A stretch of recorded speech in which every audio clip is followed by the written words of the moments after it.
দশকের পর দশক ধরে ফিলিস্তিনিদের ভূমি দখল করে চলেছে ইসরায়েল। ২০২৪ সালে আন্তর্জাতিক বিচার আদালত ইসরায়েলের ভূমি দখলকে অবৈধ ঘোষণা করার পাশাপাশি পশ্চিম তীর ও পূর্ব জেরুজালেমে বিদ্যমান বসতি খালি করার নির্দেশ দেয়।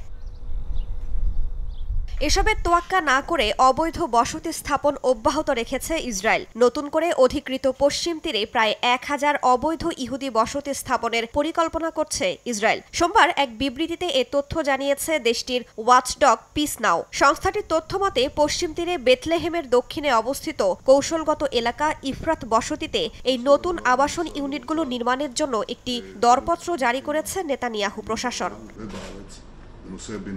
সংস্থাটি বলছে ইসরায়েলের এই পরিকল্পনা বাস্তবায়ন হলে অঞ্চলটিতে তাদের অবৈধ বসতি ৪০% বাড়বে। নতুন করে আবাসন ইউনিট স্থাপনের ফলে বেথলেহেমের উন্নয়ন আরও বাধাগ্রস্ত হবে। বসতি স্থাপন পরিকল্পনার পর্যবেক্ষণ শাখার প্রধান হাগিত ওফরান জানান, নির্মাণ সংক্রান্ত চুক্তিটি অনুমোদন শেষে কাজ শুরু হবে। এতে সময় লাগতে পারে অন্তত আরও ১ বছর।